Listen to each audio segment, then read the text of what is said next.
4 മണിക്കൂർ 5 മണിക്കൂറൊക്കെ കാപ്പി കുടിച്ചിട്ടിരിക്കും ഒരു കാപ്പിയുടെ പുറത്ത്.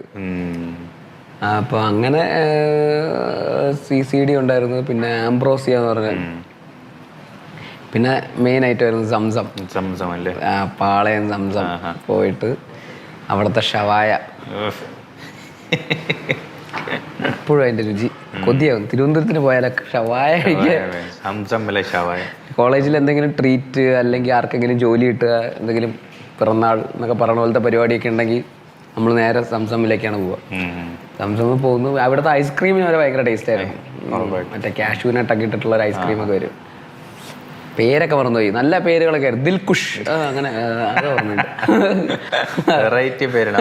നമ്മുടെ ഭയങ്കര വലിയ സ്പോട്ടാണ്. അപ്പോൾ നമുക്ക് എന്തൊക്കെ ഉണ്ടെങ്കിൽ അങ്ങോട്ടാണ് പോകുന്നത്. സംസമില്ലല്ലേ? അവിടെ ഹെൽത്തി ഓപ്ഷനും ഉണ്ട്, അല്ലാത്ത ചില്ലടിക്കാനും പോകാറുണ്ട്. അപ്പോൾ ഭയങ്കര വെറൈറ്റിയാണ്. ഓരോ